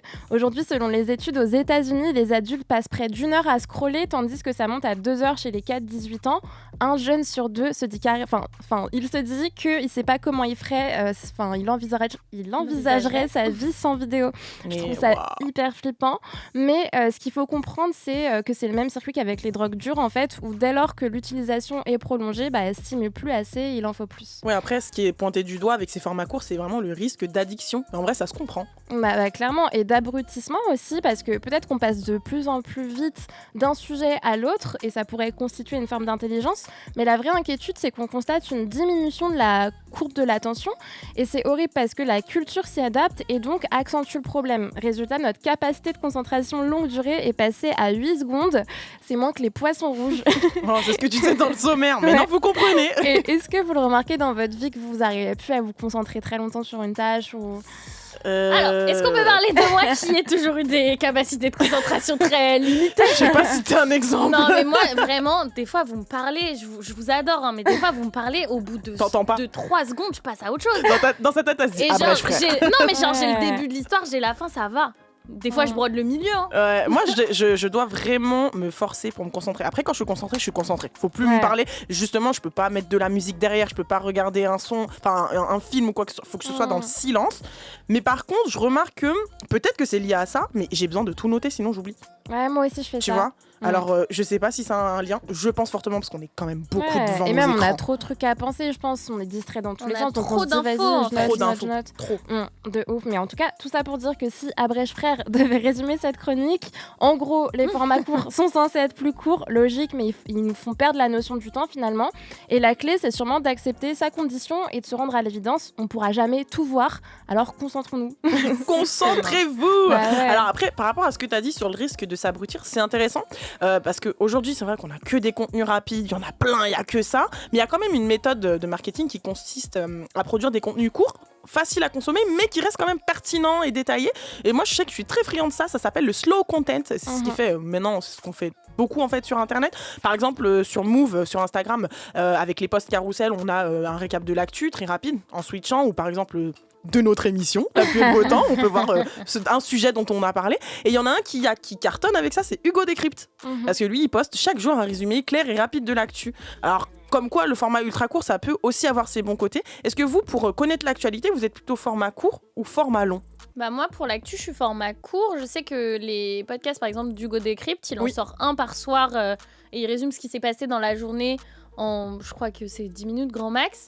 Ça, genre, j'ai pas le temps, je rentre, je suis dans le métro, j'écoute ça, je sais ce qui s'est passé, je suis tranquille. Et encore, ça, c'est même pas de l'ultra court, ça, c'est du court. Mais quand je te parle de ces posts des petits shorts sur Insta. Moi, j'adore. Ah, moi, je suis plus dans le court, on va dire. Ok, et toi? Mais moi, à l'inverse, justement, tu parlais de slow content. Et moi, les articles, par exemple, du Monde, très très longs, et vraiment hyper longs et très poussés, décrits, avec plein d'archives et tout, moi, ça, j'adore, parce qu'en fait, c'est vraiment un moment où tu te poses, tu fais pas autre chose, et t'es en plein dans le truc, t'as l'impression d'avoir tout compris, que c'est hyper clair. Donc, bonne nouvelle, tu arrives encore à te concentrer. Ouais. Ça m'intéresse plus sur un format papier. Après, moi, je continue à acheter Voilà, des choses. donc c'est pour ça. Mais moi, je sais que je suis très sur mon téléphone, très sur mon ordi. J'ai du mal à lire quelque chose de long là-dessus. Moi, je m'interdis de faire ça en même temps. Tu vois, c'est comme si je lis un bouquin, j'ai pas mon tel. Sinon, c'est pas possible. Mais Florence, tu n'es pas une jeune comme tout le monde. Non, mais c'est bien. Non, mais c'est bien parce que t'as gardé ces techniques ancestrales. Mais même un film, tu vois. Moi, genre vraiment, je regarde un film, je me dis, c'est mon activité. Ouais, moi aussi, c'est pour ça que maintenant, dès que je regarde un film. Je n'en ai pas dérangé. Suivez nos conseils, mettez-vous en silencieux ou même en mode avion. Voilà. Ça pourrait sauver votre cerveau. En tout cas, en préparant l'émission, même on en a discuté pendant notre réunion, on s'était demandé si finalement il se faisait de l'argent avec ça. Mais c'est vrai qu'il y a des... comme il est sur TikTok, alors Instagram non, parce qu'on n'est pas rémunéré, mais sur TikTok, avec 1 million d'abonnés, on s'est posé la question, même cet après-midi, Leïla, est-ce que finalement il peut monétiser ça, etc. Et en fait, il y a un programme pour bénéficier de la rémunération, et ils doivent, donc les créateurs de contenu doivent au moins être âgés de 18 ans, ça c'est la base, avoir au moins 10 000 abonnés et avoir généré un minimum de 100 000 vues au cours des 30 derniers jours. Et pour être rémunéré avec ce programme, il faut faire des vidéos d'une qualité, de plus de 1 minute. Alors là, il n'est pas payé. Par contre, comme avec Kaby Lamé qui parlait pas, vous savez, celui qui faisait ça, l'italien qui a percé pendant TikTok, je pense qu'au fur et à mesure, il y a moyen qu'il puisse développer des partenariats avec des marques. Et là, ça devient extrêmement rentable. Peut-être qu'il y aura genre un partenariat pour une casquette. Une tasse, un merch. Une tasse, un du café. Une tasse, tellement. Bah oui. C'est possible. On verra bien. Moi, je pense que c'est comme ça qu'il sort des sous. Après, a priori, il le fait pas pour ça. Oui. Pour l'instant, Et non. pour le coup, ce serait drôle que lui, il en fasse un truc long, quoi. Enfin, qu'il continue. Là, ça serait. Vous pensez qu'on va s'en lasser vite ou pas? Bien sûr. Moi, je pense que mais on se lasse de va tout. Super vite. Bien sûr. Au bout d'un moment, il va arrêter de nous faire rire. Là, ce qui était drôle, c'est qu'il y a un mec qui cassait un peu le rythme. C'est ça. De tout Après, ça. c'est quand même un truc qui a l'air de marcher avec tout, tu vois, tout le temps. Pour tout. Ouais, mais tu l'as dit, on se lasse très vite. Donc je sais pas. Maintenant, il faut voir comment le mec il va rentabiliser. Effectivement, au début, c'était pas son but. Il l'a fait un peu pour rire, mais ça marche. Et vous savez que sur les réseaux, il y a grave de l'argent. Mais moi, donc en vrai, un petit agent qui passe par là, qui lui dit écoute, on peut développer ci, ça. En plus, je pense qu'on va s'en lasser parce que tout le monde va essayer de le faire. Voilà, c'est ça que j'allais dire. C'est un truc qui va être tellement repris que ça va nous gaver. Je pense aussi. Affaire à suivre, on vous dira ça. On essaiera de pas abréger cette fois-ci. Il est 20h54, la pluie et le beau temps, c'est fini pour aujourd'hui. Alors si vous avez kiffé l'émission, en attendant qu'on revienne mardi prochain avec un bon petit programme spécial Saint-Valentin, vous pouvez nous écouter en podcast sur le site et l'application Radio France. Dès demain 6h, retrouvez toute l'équipe de la matinale. On n'est pas fatigué. Allez, on se retrouve mardi prochain sur Move à 19h pour une nouvelle émission So Sweet So Chill, et on vous laisse avec un son que t'as choisi. Jaya Rose, Vitesse, pour illustrer le propos. Hein, exactement. Allez, bonne soirée à tous, à mardi prochain.